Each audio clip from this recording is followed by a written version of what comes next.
Bonjour frères et sœurs, c'est un grand plaisir de revenir au Bercail. Comme je vous l'ai écrit dans mon courriel, on a survécu à 14 heures de route confinés en famille dans un petit véhicule. Et c'est bon pour la sanctification. Alors c'est pour ça que vous avez trouvé que ce matin, je suis plus saint qu'à l'habitude. Ça ne durera pas, c'est comme la gloire qui émanait du visage de Moïse, là, ça pâlissait tranquillement. Et on va revenir rapidement à la normale. J'ai remarqué qu'on a changé d'horloge depuis mon départ. Est-ce que c'était parce que vous vouliez être sûr que je vois bien l'heure et que je ne dépasse pas? Est-ce qu'elle est pas mal grosse? Alors, j'invite à ouvrir vos Bibles dans Éphésiens, chapitre 6. On va lire les 3 premiers versets de cette belle épître. Éphésiens 6, 1 à 3. Enfants. Ah, ça parle aux enfants. Alors, les enfants, vous écoutez tous. Enfants, obéissez à vos parents selon le Seigneur, car cela est juste. Honore ton père et ta mère. C'est le premier commandement avec une promesse, afin que tu sois heureux et que tu vives longtemps sur la terre. Vous remarquez que le texte ne dit pas « Parents, voici comment vous devez rendre vos enfants obéissants ». Le texte s'adresse directement aux enfants. Paul, en écrivant cette lettre à l'église d'Éphèse, avait une portion dans laquelle il s'attendait à ce qu'en lisant cette lettre, et si celui qui lisait donnait des explications, puisqu'on expose les Écritures, les épîtres apostoliques, qu'il l'exposerait aux enfants. Alors, c'est ce que j'ai décidé de faire. J'ai jonglé un petit peu en me disant que c'était inhabituel de faire une telle chose. Et qu'adviendrait-il des auditeurs adultes? Mais ils sont servis 52 dimanches par année habituellement. Alors, je me suis concentré surtout sur l'auditoire des enfants. Et je me suis dit que de toute façon, si j'exposais ce texte pour les adultes, je dirais la même chose. J'aurais les mêmes points. Pour les enseigner comment ils doivent comprendre l'obéissance de leurs enfants. Mais là, je vais m'adresser plus particulièrement aux enfants. Alors, les adultes vont en bénéficier par ricochet, mais puisque la parole de Dieu leur parle directement, bien, c'est ce que nous allons faire le matin. Alors, les enfants, vous avez entendu? C'est un message pour vous. Et même, il y avait de l'école du dimanche qui était prévue ce matin pour certains d'entre vous, et je l'ai fait annuler pour que vous puissiez rester dans le culte. J'espère que vous m'en voudrez pas trop. Mais c'est pour que vous puissiez écouter attentivement la parole de Dieu. On a parfois tendance à oublier que le Seigneur Jésus invite les petits-enfants à venir à lui. Il dit de ne pas les empêcher. Pourquoi? Parce que les disciples empêchaient ceux qui amenaient leurs enfants à Jésus, parce que les enfants, ça dérange, c'est bruyant, ça grouille sur leur chaise, c'est incapable de rester en place. Et donc, parfois, involontairement, pas parce qu'on veut empêcher les enfants d'être sauvés, mais on les retient, on les empêche de venir à Jésus en les mettant à part, en oubliant que la parole de Dieu s'adresse également à eux et en ne s'adressant jamais à eux dans un sermon. Et je néglige assez souvent de le faire, mais je pense que si on veut intégrer les enfants dans le culte, si on veut les enfants que vous appreniez à écouter la parole de Dieu, il faut parfois parler à votre niveau. Alors ce matin, ça va être plus particulièrement au niveau des enfants. Pour ouvrir ce texte de la parole, j'aurai 5 questions. 5 questions qu'on va poser au texte de la Bible et on va y répondre à mesure qu'on les pose. On va commencer d'abord par demander au Seigneur de bénir sa parole. Prions ensemble. Seigneur notre Dieu, on veut te remercier parce qu'on peut venir en Église pour t'adorer. Et nous venons à l'Église en famille.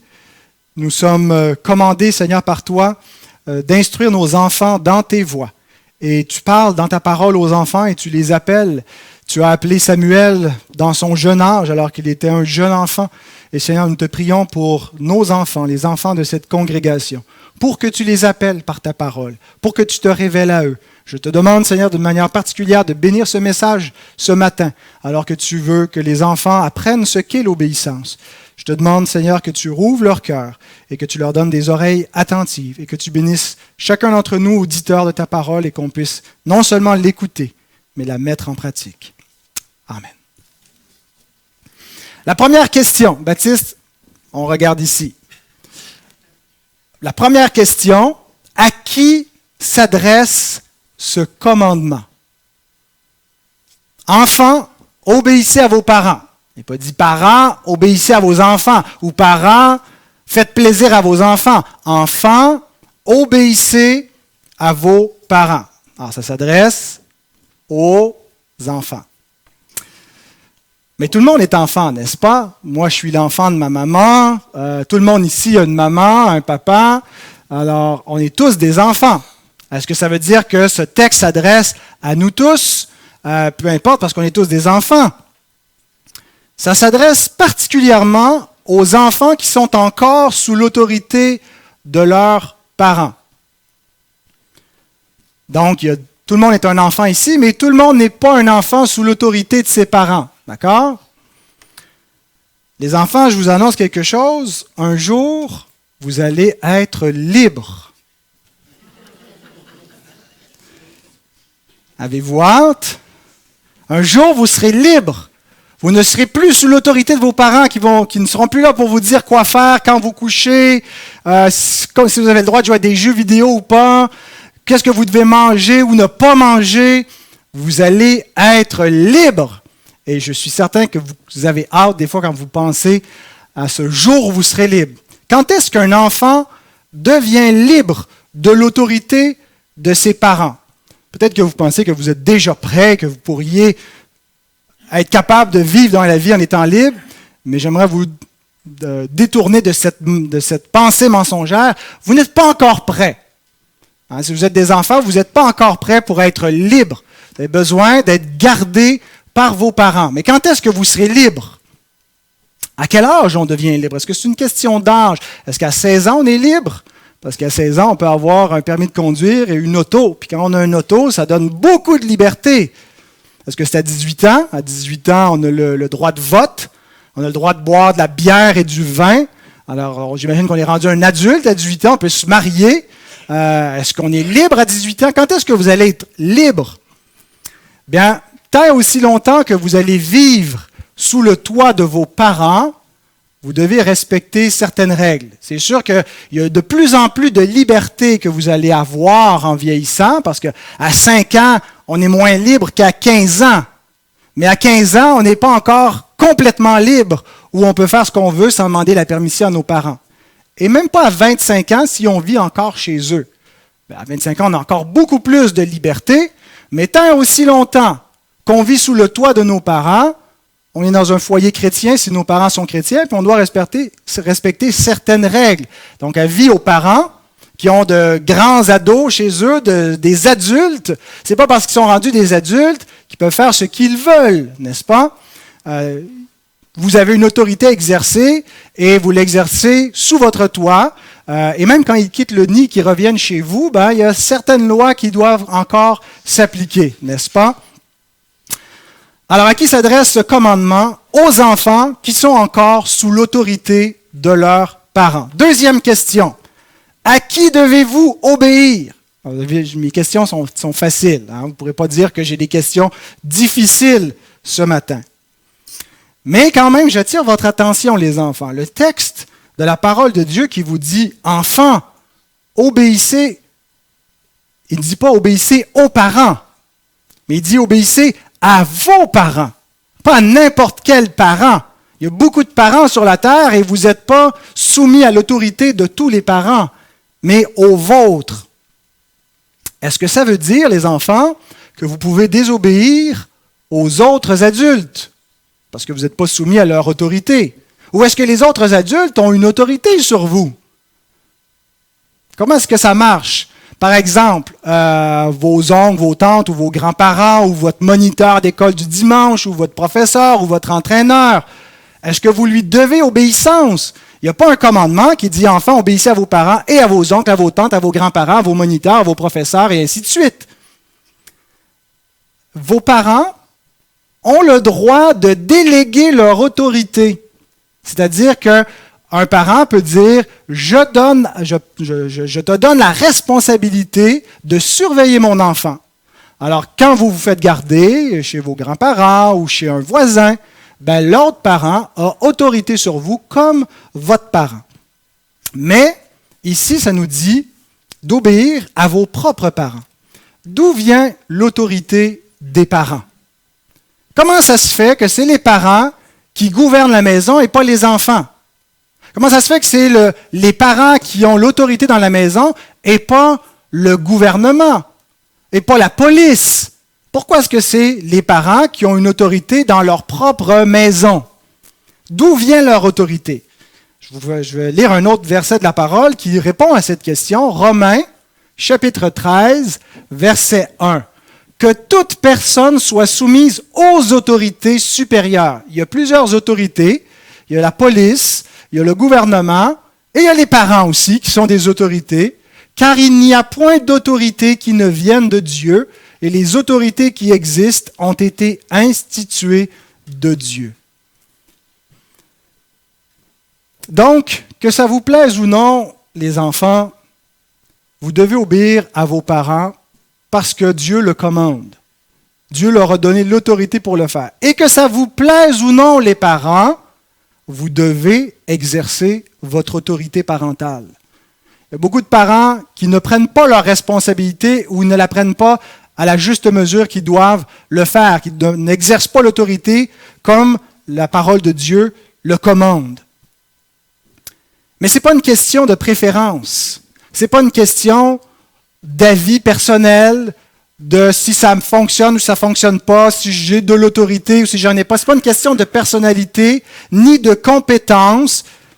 On ne mérite pas le droit de devoir gouverner. Ce n'est pas à coup de sévérité ou de douceur qu'un parent a de l'autorité et que les enfants doivent obéir à leurs parents s'ils sont gentils, s'ils ont une bonne autorité. Leur autorité existe parce que Dieu leur a donné. Point à la ligne. Et les enfants doivent obéir à leurs parents. En fait, les enfants, Dieu ne vous demande pas tant de choses que cela. Il n'y a pas beaucoup de commandements qui sont adressés directement aux enfants dans la parole. Celui-ci est clairement et spécifiquement adressé aux enfants. Voici ce que Dieu vous demande, les enfants. Obéissez à vos parents. C'est Dieu qui le dit. L'autorité de vos parents vient du Créateur. C'est une autorité qui est naturelle. C'est un lien qui vient par la nature. Les parents biologiques ont une autorité naturelle sur leurs enfants. Et les enfants, j'aimerais vous dire d'être indulgents. Savez-vous ce que ça veut dire? Est-ce qu'il y a un enfant dans la salle qui sait ce que ça veut dire indulgent? D'être patient. Oui, il y a un grand enfant là. Tu veux nous donner la définition, Étienne? Passez outre. Vos parents ne sont pas parfaits, les enfants. C'est ce que je veux vous dire. Ils ne seront pas toujours des bons parents. Parfois, ils vont être trop sévères. Parfois, ils ne vont pas être assez sévères. Mais ce n'est pas juste s'ils sont parfaits ou juste s'ils sont à votre goût que vous devez leur obéir.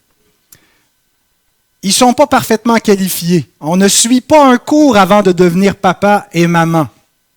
Ça arrive, et on n'a pas besoin de demander un permis. On n'a pas le droit de conduire sans permis. Il y a plein de choses qu'on ne peut pas faire sans permis.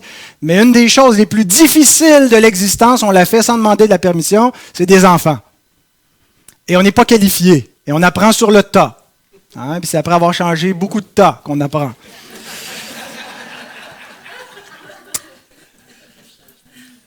C'est difficile d'être parent, les enfants. Peut-être que vous pensez que ça a l'air facile, mais c'est très difficile.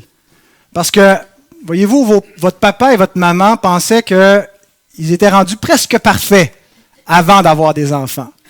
Et Dieu leur a montré qu'ils étaient encore très, très loin d'être parfaits maintenant qu'ils ont des enfants. Ils sont souvent très impatients, irrités. Alors, il faut que vous soyez indulgents, que vous leur pardonniez vous aussi, que vous soyez patients, que vous respectiez leur autorité, que vous les aidiez à être des bons parents. Vos parents sont obligés, par Dieu, d'exercer l'autorité. Ce n'est pas parce qu'on le veut. Bien sûr qu'on le veut quand on veut faire la volonté de Dieu, mais Dieu nous oblige. Et à la fin, Dieu va nous demander des comptes. Il va dire, qu'est-ce que tu as fait de l'enfant que je t'ai confié?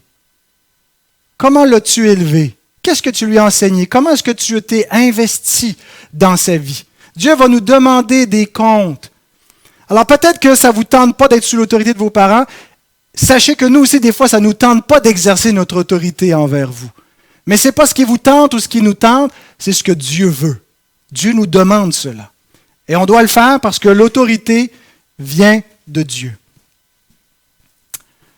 Alors, est-ce que vos parents, maintenant qu'on a dit à qui vous devez obéir à vos parents, est-ce qu'ils peuvent vous imposer tout ce qu'ils veulent? Ils sont tenus de vous imposer la loi de Dieu. On doit faire respecter les commandements de Dieu. On ne peut pas vous permettre de transgresser les commandements de Dieu. Et si vous les transgressez, on doit vous punir. Mais on ne peut pas non plus vous imposer des choses contraires à la loi de Dieu. Il y a des parents qui parfois abusent de leurs enfants, leur font du mal, ou leur permettent de faire le mal, ferment leurs yeux sur leurs péchés. Ça, ils n'ont pas le droit de faire ça, ces parents-là, devant Dieu. Mais pour les autres choses que la parole de Dieu ne nous dit pas et qui ne sont pas contraires au commandement de Dieu, est-ce que les parents peuvent faire tout ce qu'ils veulent? Vous imposer l'heure du dodo, l'heure du lever, ce que vous devez manger, ce que vous ne devez pas manger, les amis avec qui vous avez le droit de jouer, le temps qui passe chez vous, si vous pouvez jouer à des jeux vidéo, combien de temps, qu'est-ce que vous pouvez écouter à la télé, l'obligation de venir à l'église le dimanche matin, etc., etc. Eh bien oui, les parents ont le droit et le devoir de vous imposer toutes ces règles. Alors vous allez me dire, les enfants, mais c'est une vraie dictature, l'enfance. On est pris sous un carcan, prisonnier de nos parents. J'aimerais vous lire juste un petit verset où Jésus nous dit ceci. « Si donc, méchants comme vous l'êtes, il parle aux parents, il ne parle pas aux enfants, vous savez donner de bonnes choses à vos enfants, à combien plus forte raison votre Père qui est dans les cieux donnera-t-il de bonnes choses à ceux qui les lui demandent? » Vos parents, vos mauvais parents, les enfants, vous aiment. Il y a parfois peut-être certains parents qui n'aiment pas leurs enfants. C'est possible dans un monde où le péché règne. Mais malgré le péché, malgré que nous sommes mauvais, Dieu met une affection naturelle dans le cœur d'un père et d'une mère pour ses propres enfants. Généralement, les parents vont être prêts même à mourir pour sauver la vie de leurs enfants si c'est nécessaire. Alors sachez une chose, quoi que vous pensiez des règles de vos parents, ce n'est pas parce qu'ils ne vous aiment pas. Ce n'est pas parce qu'ils veulent vous rendre la vie pénible. Ce n'est pas parce qu'ils veulent vous priver de joie et de liberté. Les décisions que vos parents prennent, même quand c'est des décisions difficiles, qui vous déplaisent, c'est parce qu'ils vous aiment. Parce que Dieu a mis dans leur cœur une grande affection pour vous. Et vos mauvais parents, malgré ce que vous pensez, savent ce qui est bon pour vous mieux que vous-même. Regardez ce que Jésus dit. Vous savez donner de bonnes choses à vos enfants. Ce n'est pas quelque chose qui a été appris comme tel. C'est quelque chose qui relève de la sagesse que Dieu donne à un père et à une mère. Vous le savez. Vous savez ce qui est bon pour des enfants. Vous savez que ce n'est pas bon de nourrir des enfants au sucre et aux chips. Ah, c'est pour ça qu'on ne vous laisse pas manger des chips pour déjeuner les enfants. Ce n'est pas parce qu'on ne vous aime pas. C'est parce qu'on sait mieux que vous-même ce qui est bon pour vous. Et on veut courber votre petite volonté rebelle à des commandements pour que vous appreniez vous-même à vous dire non. Parce qu'on ne peut pas toujours se dire oui. Parce que vous voyez, il n'y a pas juste les parents qui sont mauvais. Vous aussi, vous êtes mauvais. Vous êtes attirés vers des choses mauvaises, vers la paresse, vers des plaisirs qui sont parfois mauvais. Et si on laisse aller puis on se dit toujours oui et qu'il n'y a jamais personne qui nous dit non, bien on va se détruire soi-même. Les enfants qui n'ont pas eu de parents qui les ont aimés assez pour leur dire non et qui ont toujours fait ce qu'ils voulaient quand ils arrivent adultes, ils sont malheureux. Parce qu'ils sont incapables de se dire non à eux-mêmes. Et comme on désire des mauvaises choses et qu'on est incapable de se les refuser, on se détruit. Alors vos parents savent ce qui est bon pour vous. Et parce qu'ils vous aiment, veulent vous le donner. Alors ayez confiance en eux. Ne vous méfiez pas d'eux. Obéissez-leur avec confiance, avec joie. Troisième question. Êtes-vous capable d'obéir? Êtes-vous capable d'obéir? Levez la main ceux qui sont capables d'obéir. Il y en a 2, 3. Ça, c'est petit, ça comme ça veut dire oui et non. C'est effectivement ça la réponse. Oui et non. Vous êtes capable d'obéir, mais vous n'êtes pas capable d'obéir parfaitement. Pourquoi est-ce que vous n'êtes pas capable d'obéir parfaitement? Qu'est-ce qui fait qu'un enfant n'est pas capable d'obéir parfaitement? Hein? C'est ça ta réponse? Ça veut dire quoi? Ça veut dire qu'il est pécheur. Hein? C'est ça que ça veut dire? La chute. Il est dépravé. Voilà. Tu confirmes, Abichan? Amen. Vous n'êtes pas capable d'obéir parfaitement, comme nous ne sommes pas capables non plus, les adultes, d'obéir parfaitement à Dieu. En raison du péché, on n'est pas capable de toujours obéir. Ça ne veut pas dire qu'on n'est jamais capable d'obéir, mais il n'y a aucun enfant, à part Jésus, qui a toujours parfaitement obéi à ses parents. Ça devait donc être agréable d'élever Jésus. Hein? Ils se sont rattrapés après ça avec les autres qui ont eu, là, qui étaient totalement dépravés, mais le grand frère était juste. Un des buts des enfants de Dieu, pendant votre enfance et pendant votre éducation, c'est de vous enseigner que vous avez besoin d'un sauveur. Et il va utiliser vos parents, et il va utiliser votre incapacité à obéir parfaitement. Il va utiliser vos propres péchés pour vous montrer votre misère spirituelle. On avait un de nos enfants, je ne le nommerai pas, il n'aime pas ça, qui nous disait qu'il allait toujours nous obéir. Une fois qu'il venait nous désobéir, après ça, on le reprenait, puis il disait, maintenant, je vais toujours vous obéir. Mais à un moment donné, il a arrêté de nous dire ça. Il savait, ça passait, il n'a pas arrêté de rester, il a commencé à dire, je vais essayer de toujours vous obéir. Je vais presque toujours vous obéir. Mais aujourd'hui, il sait qu'il n'est pas capable de faire une journée sans faute. Et aucun de nos enfants non plus. Dieu veut nous montrer par cela, Dieu veut vous apprendre, les enfants, par la discipline de vos parents et les punitions qu'ils apportent quand vous désobéissez. Il veut vous montrer votre misère spirituelle. Et je parle aux parents maintenant, faisons attention dans notre façon d'éduquer nos enfants et l'exigence de l'obéissance qu'on met devant eux, de ne pas leur enseigner un salut par les œuvres.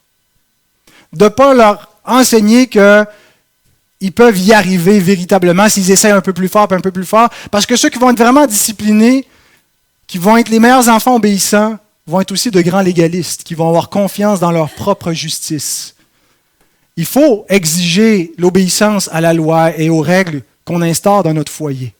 Mais il faut traiter la désobéissance aussi en la punissant, mais aussi avec miséricorde, en l'utilisant pour pointer vers l'Évangile. Les enfants, vous êtes incapables d'obéir parfaitement parce que vous êtes morts dans vos péchés. Le péché a affecté votre volonté et vous n'êtes pas capable de faire juste le bien. Vous faites le mal que vous ne voulez pas faire. Et Dieu veut vous montrer que vous êtes incapable d'être parfait, non seulement aux yeux de vos parents, mais aux yeux de Dieu. Vous ne pouvez pas plaire à Dieu en étant parfait. Ce n'est pas comme ça non plus qu'on plaît à Dieu par nos œuvres, par notre obéissance. On plaît à Dieu comment? Par la foi. C'est seulement en croyant en Jésus. Et Dieu veut que vous compreniez pendant votre enfance, pendant votre incapacité d'obéir, que non seulement vous êtes dans une misère spirituelle, pas pour en rester là, parce que si vous en restez là, vous allez être condamnés. Ceux qui transgressent la loi de Dieu sont sous la condamnation de la loi de Dieu. Et on a toute l'enfance pour apprendre cet évangile. Je suis un transgresseur de la loi. Je suis un pécheur qui mérite la mort. Et tous les commandements, tout ce que Dieu me dit de ne pas faire, je le fais, même si je ne veux pas le faire. Et c'est pourquoi Jésus est venu dans le monde. Pour accomplir la loi à notre place, pour lui obéir parfaitement, mais plus que ça, pour être puni à notre place. Les punitions que vous recevez, les petites tapes sur les fesses, les temps dans votre chambre ou les copies à écrire ou le piquet, qu'est-ce qu'on fait d'autre, chérie, comme mesure disciplinaire, ont pour but de vous enseigner que le péché mérite une condamnation. De vous montrer que quand on transgresse la justice, l'ordre, la loi de Dieu, il y a une punition qui est due. Et la punition ultime pour nos péchés, c'est la mort. Et Jésus est venu mourir à notre place. Il est venu être condamné pour qu'on puisse être pardonné. Alors, vous n'êtes pas capable d'obéir parfaitement et vous avez besoin de Jésus. Vous avez besoin que Dieu vous pardonne vos désobéissances et que Dieu vous vienne en aide pour devenir plus obéissant. Et bien qu'on ne devienne jamais parfaitement obéissant, on peut devenir un peu plus obéissant que ce qu'on était hier.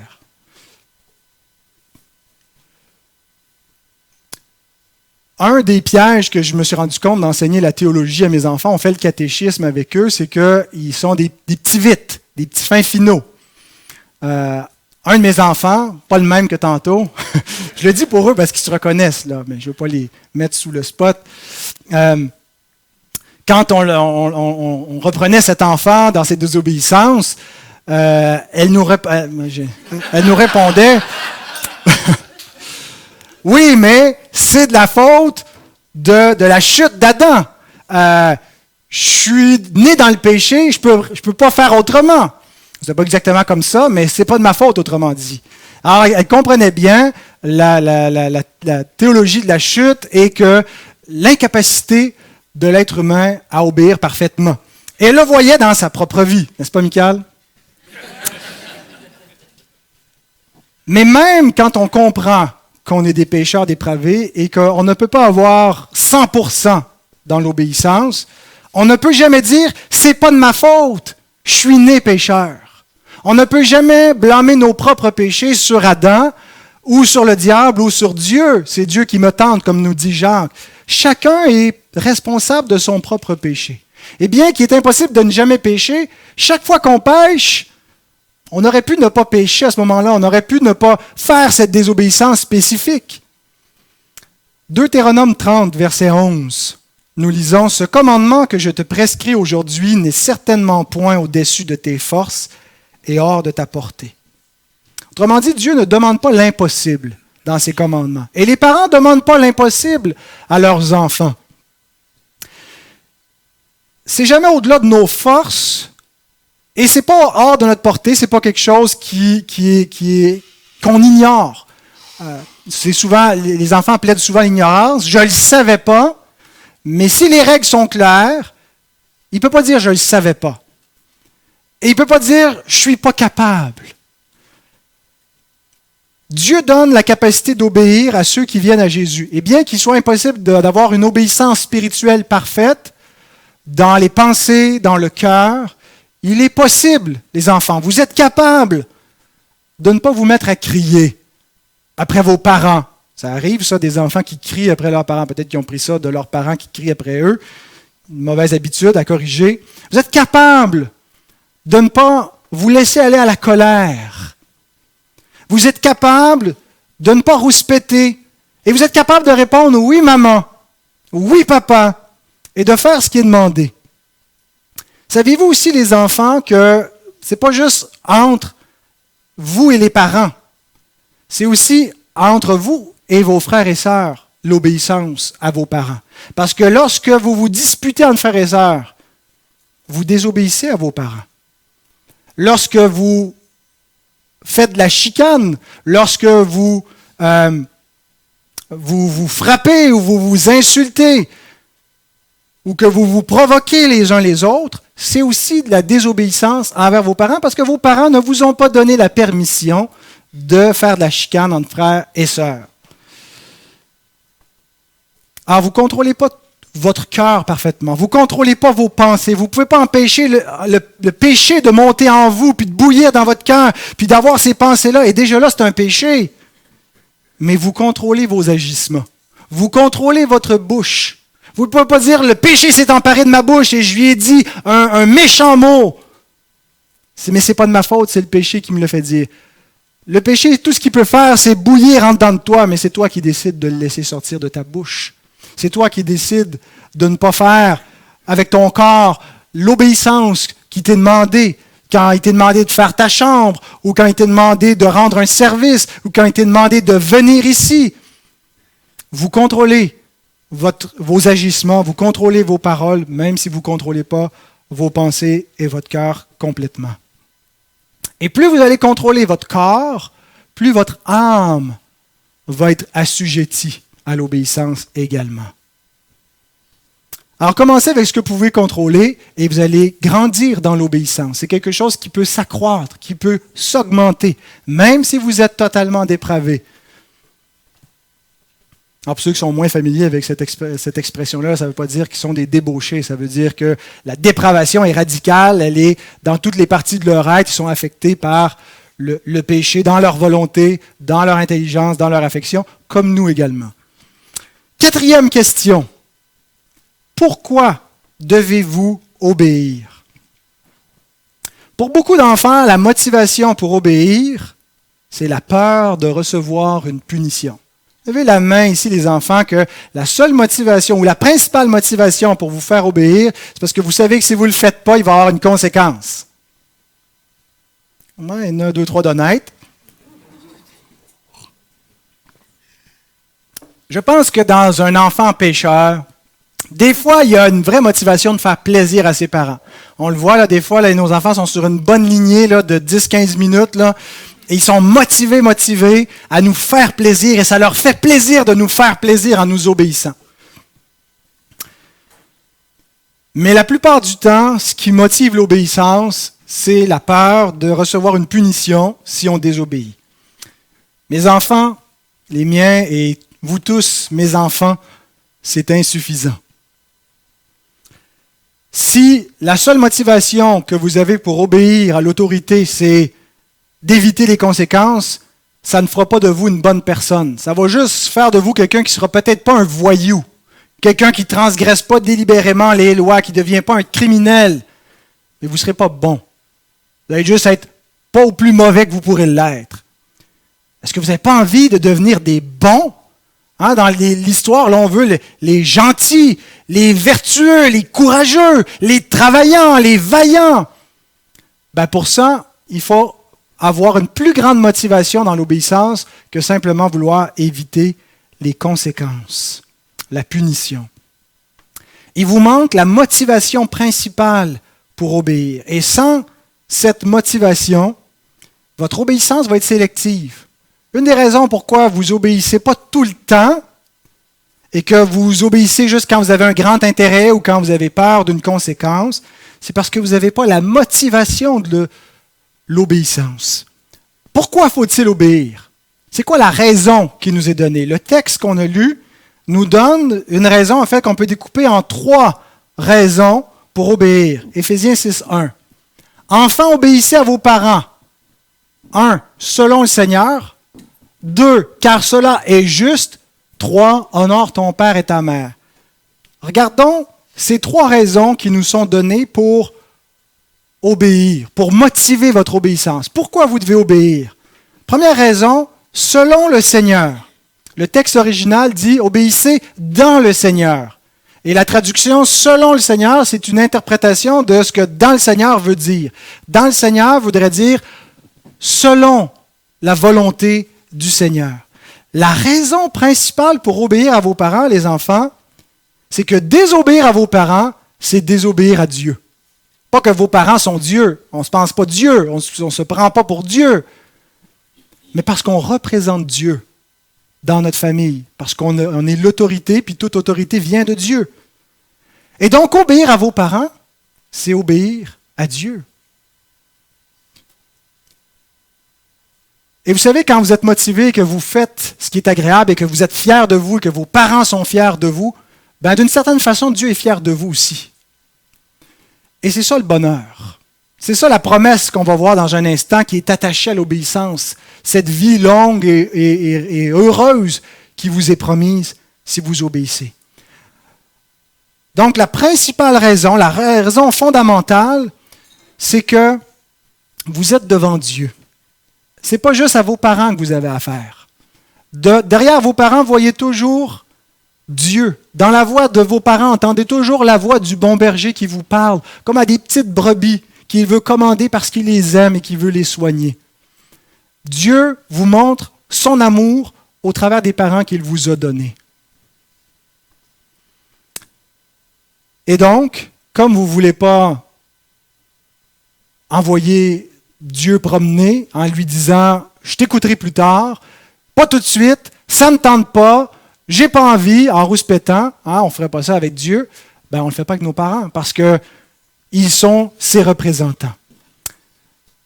Les enfants, vous avez un grand avantage par rapport à beaucoup d'autres enfants dans le monde, c'est que vous grandissez devant le Seigneur. Vous n'êtes pas sans le Seigneur.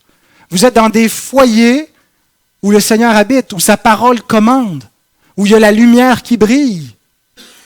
Vous n'êtes pas dans des foyers qui ne connaissent point Dieu. Alors, ne vivez pas comme les enfants qui ne connaissent pas Dieu. Parfois, vous vous comparez peut-être avec des amis d'école et ainsi de suite, puis pourquoi eux peuvent faire ci et ça. Mais rappelez-vous une chose, dans votre famille, il y a une connaissance de la parole de Dieu qui n'est pas dans toutes les familles. Il y a une connaissance de la vérité qui donne la vie éternelle. C'est un privilège immense. Vous êtes privilégiés. Et ce privilège-là, Dieu un jour va vous en demander compte. Il va vous juger plus sévèrement que les autres enfants qui ne grandissent pas dans des familles qui appartiennent au Seigneur. Comme vous êtes dans des foyers qui appartiennent au Seigneur, vous êtes plus responsable. Mais ne voyez-le pas comme quelque chose qui vous écrase, mais comme un privilège qui vous est donné et qui vous élève. La deuxième raison, Paul dit, cela est juste. C'est une question de bien et de mal. Vous ne voulez pas faire le mal, les enfants? Vous ne voulez pas être mauvais? Vous ne voulez pas être des méchants? Obéir, c'est faire le bien. Désobéir, c'est faire le mal. Quand Paul dit cela est juste, désobéir, cela est injuste. Cela est une injustice. Cela, c'est un acte méchant, c'est une transgression de ce qui est bien. Et peut-être que parfois ça nous paraît banal, même pour nous les parents, la question de l'obéissance. C'est juste des jouets à ramasser. C'est juste des pégatés, c'est juste des enfantillages.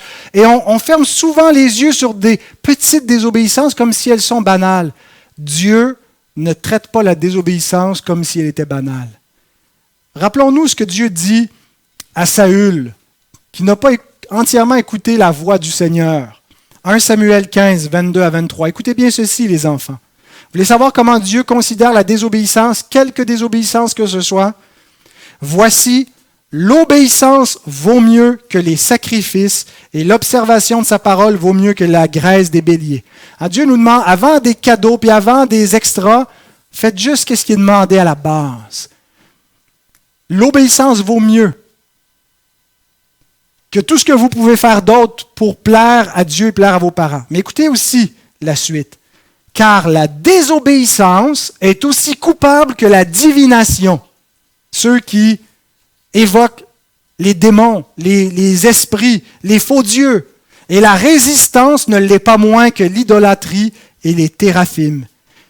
Puisque tu as rejeté la parole de l'Éternel, il te rejette aussi comme roi. Voyez-vous comment Dieu considère belle et bonne l'obéissance, et précieuse et importante, et comment il déteste, il répugne, il abhorre la désobéissance? Même s'il n'y a pas de récompense attachée à l'obéissance, et même s'il n'y a pas de conséquences attachées à la désobéissance, aimons l'obéissance. Aimez l'obéissance, les enfants, et détestez la désobéissance. Dites-vous-le à vous-même, cela est juste d'obéir, c'est faire le bien. Devenez une meilleure personne, un meilleur enfant en pratiquant le bien. Et troisièmement, honore ton père et ta mère. Paul ajoute, cela est juste, et il donne la base. Comment est-ce qu'on détermine ce qui est juste de ce qui n'est pas juste? Comment est-ce qu'on détermine ce qui est le bien de ce qui est mal? Immédiatement, il évoque la loi de Dieu. La loi de Dieu, le commandement de Dieu, c'est le standard. Pas ce qui me plaît, pas ce qui plaît à papa, à maman, pas ce qui semble fonctionner. Le standard, c'est la loi de Dieu. Et ici, il nous cite le 5e commandement. Le 5e commandement ne dit pas « Enfants, obéissez à vos parents ». En faisant mémoriser les 10 commandements à mes enfants pour simplifier la chose, au début, je leur faisais apprendre « Enfants, obéissez à vos parents ». Et là, c'était facile. Quand des fois, ils rouspétaient, je disais « Enfants », pour qu'ils complètent, « Obéissez à vos parents ». Puis bon, ça ne marchait pas toujours, là. Mais je me suis rendu compte, dans le 5e commandement ne dit pas « Enfants, obéissez à vos parents ». Le 5e commandement dit « Honore ton père et ta mère ». Le commandement qu'on a dans Éphésiens 6, c'est une application du 5e commandement. Obéissez à vos parents, c'est comme ça que quand on est enfant, on honore nos parents. Mais on n'arrête pas d'honorer nos parents une fois qu'on est devenu adulte et qu'on n'est plus sous leur autorité, n'est-ce pas? Paul va citer ce commandement-là pour les adultes en disant qu'on doit prendre soin de nos parents et apprendre à leur donner ce qu'on a reçu d'eux quand ils sont dans leur vieillesse. Jésus aussi reproche aux pharisiens, avec leur pratique de la tradition, le corban, et de ne pas honorer leurs parents et de transgresser la parole du Seigneur. Donc, les enfants, pour vous, comment vous êtes concernés par la loi de Dieu avec le 5e commandement? Pendant votre enfance, vous devez apprendre à honorer vos parents en leur obéissant. Quand vous désobéissez à vos parents, vous les déshonorez. Peut-être que pour vous, vous vous dites « Non, mais c'est juste parce que je n'ai pas envie, c'est pas parce que je suis fâché contre. » Mais vous déshonorez. Vous dites « Ta parole, elle ne vaut pas grand-chose. Ton autorité, ça ne me dérange pas. Je ne l'écoute pas. » Vous n'honorez pas vos parents. Et les parents, si vous laissez vous faire déshonorer de cette façon-là, vous ne rendez pas service à vos enfants et vous ne vous rendez pas service à vous-même non plus. Vous accumulez pour plus tard beaucoup plus de problèmes. Vous allez rendre l'adolescence plus escamoteuse et les rapports peut-être dans la vie adulte aussi plus pénibles.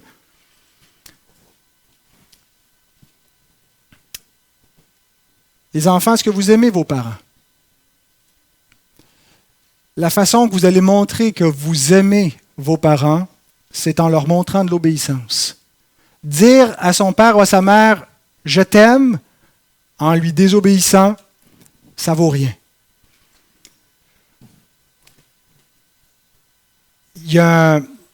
J'ai lu cette petite illustration qui m'avait fait bien sourire d'un petit garçon qui était en fugue de chez lui. Il n'en pouvait plus de vivre sous l'autorité de ses parents. Alors, il s'en va sur son tricycle, il y a 4 ou 5 ans, et puis il part, il fait le quadrilatère, puis il tourne, puis là, il y a un agent de police qui est sur le coin, puis là, il voit le petit garçon qui roule autour du carré de maison, et puis il semble très, très, très fâché, et qui s'en va. Alors, à un moment donné, il l'aborde, puis il dit « Hey, mon garçon, qu'est-ce qui se passe? » Il dit « Ah, je suis fâché après ma maman, puis je m'en vais de chez moi. » Il dit « Ah, tu t'en vas où? » « Je m'en vais de chez moi. » Mais tu te fais juste tourner autour de ta maison, tu t'en iras pas loin. Pourquoi est-ce que tu n'as pas traversé de rue? C'est parce que ma maman ne veut pas.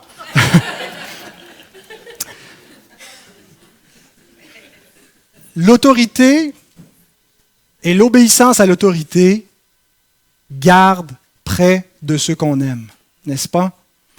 Si vous voulez être près de vos parents, si vous voulez vraiment leur montrer que vous les aimez, si vous voulez être aimé en retour pour avoir une belle relation qui va fleurir à mesure que vous allez grandir dans la vie, pratiquez l'obéissance.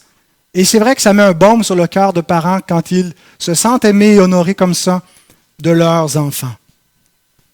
Et c'est là où vous apprenez à aimer votre prochain. Vous savez, plus tard, Dieu va dire non seulement aimez, obéissez à vos parents, aimez votre frère, votre sœur, aimez votre famille, mais à un moment donné, vous devez sortir de juste la bulle de la famille et aimer vos autres prochains.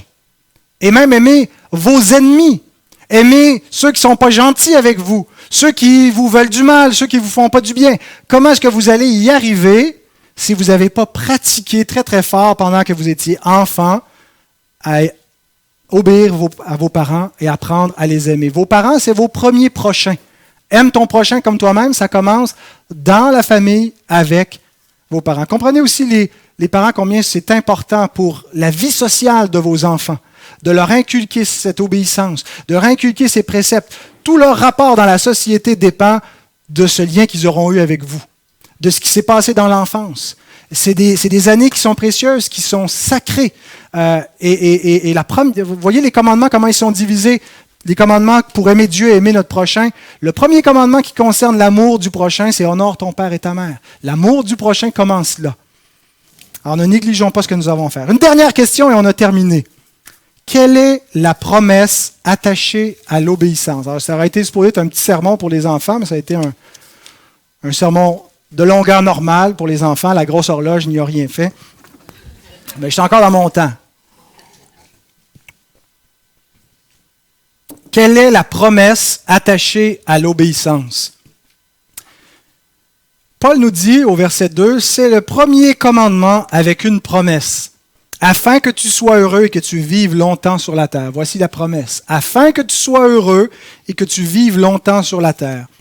Vous savez, les enfants, tous les commandements de Dieu n'ont pas une promesse attachée avec. Dieu commande des choses sans promettre des récompenses forcément. Et on doit lui obéir parce que on est obligé de lui obéir, même s'il ne nous donne rien en retour. Et parfois, c'est la même chose avec vos parents. Hein, vous ne pouvez pas dire qu'est-ce que tu vas me donner en échange de si je fais la vaisselle, si je fais ma chambre. L'obéissance est due. La récompense n'est pas obligatoire. Mais parfois, il plaît à Dieu d'ajouter une promesse, et même aux parents, d'ajouter un petit bonus à l'obéissance. La promesse, c'est une récompense, et ça nous parle du bonheur, afin que tu sois heureux et que tu vives longtemps sur la terre. Initialement, c'était donné à Israël pour la vie dans la terre promise, en Canaan, et pour le bonheur de la nation et des familles et de chaque personne. Mais ici, en fait, ce que ça nous montre, c'est que la réussite de votre vie dépend en grande partie de votre réussite de ce commandement. Vous savez, peut-être les enfants, vous attendez là, d'être adultes, d'être libres pour commencer à vivre puis faire ce que vous voulez. Bien, si vous pensez ça, c'est une erreur. Parce qu'en ce moment même, vous êtes en train de préparer votre vie adulte. C'est un peu comme à l'école. Hein? Si vous échouez, des fois on peut recommencer, mais si vous réussissez bien, vous vous ouvrez plus de possibilités. Vous êtes à l'école de la vie. Vous préparez votre vie adulte. Vous préparez qu'est-ce que vous allez être plus tard. Quel genre de personne vous allez être. Est-ce que vous allez être heureux ou malheureux? Est-ce que vous allez être persévérant ou paresseux? Est-ce que vous allez avoir des relations agréables? Est-ce que vous allez être capable de composer quand c'est difficile dans la vie? Est-ce que vous allez avoir un mariage réussi ou un échec? Est-ce que vous allez persévérer dans les voies de Dieu ou non? Tout ça est en train d'être déterminé en grande partie maintenant, pendant votre enfance. Et une grande partie de votre vie future et de votre bonheur futur qui dépend de votre obéissance maintenant. Afin que tu sois heureux. C'est la promesse. Implicitement, si vous ne le faites pas, si vous n'obéissez pas, vous n'aurez pas la récompense promise. Et ça s'applique à deux niveaux, dans la vie en général et dans la vie spirituelle, et je finis avec ça. Dans la vie en général, beaucoup de gens sont malheureux. Il y a une chose que j'ai constatée quand je travaillais avec les prisonniers, c'est que pour beaucoup d'entre eux qui étaient malheureux maintenant, ils n'avaient pas réussi leur enfance. C'est pas juste à cause de ce qu'ils ont commis plus tard. Ce qu'ils ont commis plus tard, les crimes qu'ils ont faits, beaucoup de choses ont commencé dans leur enfance. Une rébellion qui a commencé là. Souvent aussi, ils ont eu de mauvais parents. Ils n'ont pas été bien aimés, ils n'ont pas été bien traités, puis ça les a amenés à une révolte.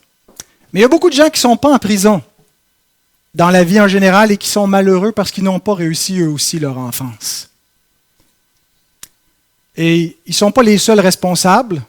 On n'est jamais tout seul responsable. Les autres, c'est un peu de leur faute aussi, mais ce n'est pas juste de la faute des autres. Vous savez, c'est notre tendance quand il y a quelque chose qui ne va pas ou qu'on se fait chicaner, on dit c'est de la faute des autres, il me fait ci, elle me fait ça. C'est rare qu'on se regarde pour se pointer puis trouver qu'est-ce que j'ai fait de pas correct. Oui, les autres ont des torts. Mais si vous n'apprenez pas l'obéissance pendant l'enfance, si vous n'apprenez pas à renoncer à vous-même pendant l'enfance, si vous n'apprenez pas à vous humilier pendant l'enfance, vous ne le ferez pas dans la vie adulte et vous allez être malheureux. pensez peut-être que la vie adulte, elle est facile. Il y a des choses qui sont vraiment agréables. On peut se coucher à l'heure qu'on veut, on peut manger ce qu'on veut. Une fois qu'on devient adulte, là, pouvoir ouvrir le frigidaire et prendre tout ce qu'on veut, c'est formidable. Ça dure jusqu'à là qu'on ait des enfants, parce qu'après ça, ils nous voient manger, puis là, ils en veulent, eux autres aussi. Mais la vie adulte est difficile, les enfants. Si vous trouvez des fois que c'est difficile quand on est enfant, difficile de s'entendre avec les autres, ben ça ne s'améliore pas en vieillissant nécessairement. Et c'est immédiatement que vous devez apprendre à devenir patient, à devenir doux, à pardonner, à devenir travaillant, à devenir généreux, à devenir gentil. La gentillesse, ça se développe pendant qu'on est enfant. Et si vous réussissez cela et que vous pratiquez activement cette obéissance, vous vous réservez des jours heureux. Voyez la vie un petit peu comme une partition de piano. Si je vous mets une partition très, très, très difficile à jouer, du Chopin, qu'est-ce qui est difficile à jouer, Mme Payette? Bon, ben voilà, celle-là, là. J'imagine que c'est magnifique à entendre quelqu'un qui sait jouer la partition. Mais si on la met devant quelqu'un qui ne sait pas en jouer, qu'est-ce qu'on va entendre? Des fausses notes, il y a un manque de rythme. Pour savoir jouer d'une belle partition, qu'est-ce qu'il faut faire, les enfants? Pratiquer, hein? Pratiquer, pratiquer. C'est difficile et ça prend de la discipline. Et plus on le fait, plus on a de la liberté pour être capable de jouer, à augmenter de la vitesse, être capable de lire la partition. Si on ne le fait pas, ben on fait juste jouer des petites notes ici et là. Il y a des gens qui jouent la vie avec des petites notes. Puis il y a des gens qui la jouent avec tout le clavier, puis ils peuvent suivre une grande partition. Vous voulez avoir beaucoup de liberté dans la vie adulte, vous voulez savoir, vous devez immédiatement vous mettre à la discipline de la vie, à vous soumettre à vos parents. Et ça commence maintenant, mais ce n'est pas juste pour le fun, c'est la vraie vie. Ce n'est pas juste un coup de pratique, ça détermine tout ce qui s'en vient pour vous. Mais il y a une promesse, vous allez être libre, vous allez être heureux, vous allez avoir de la réussite dans votre vie en général si vous réussissez dans l'enfance. Et la deuxième application, c'est dans la vie spirituelle. Je pense que la longue vie dont Paul parle ici, qui était dans l'Ancien Testament, la longue vie dans la terre promise, symbolisait la vie éternelle. On ne veut pas nécessairement vivre longtemps sur une terre déchue, mais Paul entrevoit ici l'espérance de la résurrection. Et ce n'est pas si tu réussis à obéir à tes parents, tu vas avoir la vie éternelle.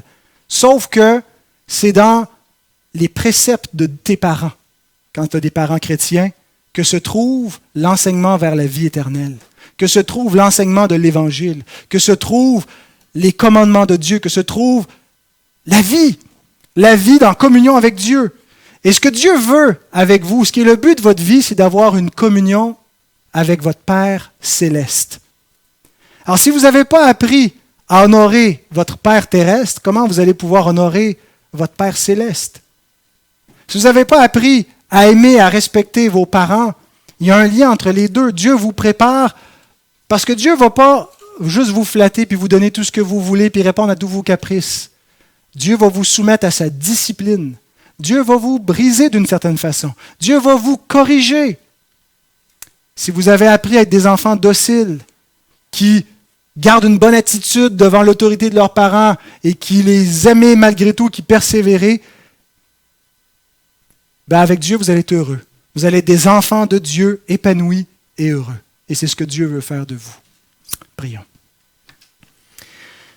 Seigneur, nous voulons te bénir pour ta sagesse dans l'institution de la famille, dans le don des enfants. C'est une grâce, c'est un don, Seigneur, que tu fais aux hommes. Et beaucoup, Seigneur, gaspillent ces flèches avec lesquelles tu remplis notre carquois, Seigneur, ils les tirent dans n'importe quel sens et n'en prennent pas soin.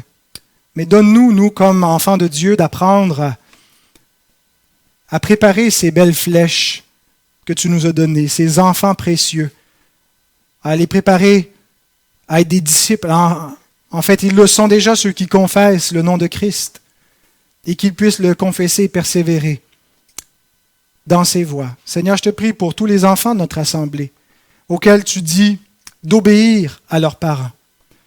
Que ta parole puisse pénétrer dans leur cœur, et que tu nous aides, nous les parents, à être conciliants, à savoir, à faciliter, Seigneur, pour que ta parole pénètre en eux, à appliquer cette exhortation et à être capable de les aider, Seigneur, parce que c'est difficile pour eux également. Ô Dieu, viens à notre secours, nous sommes insuffisants, mais ta grâce est toute suffisante. Et nous te prions qu'elle puisse couvrir nos fautes, nos nombreux échecs, nos péchés, Seigneur, dans nos désobéissances comme enfants et comme parents. Et que tu nous gardes comme foyer où règne ta parole. Et Seigneur, que tu puisses, par nos familles, amener ces enfants à être les tiens. Amen.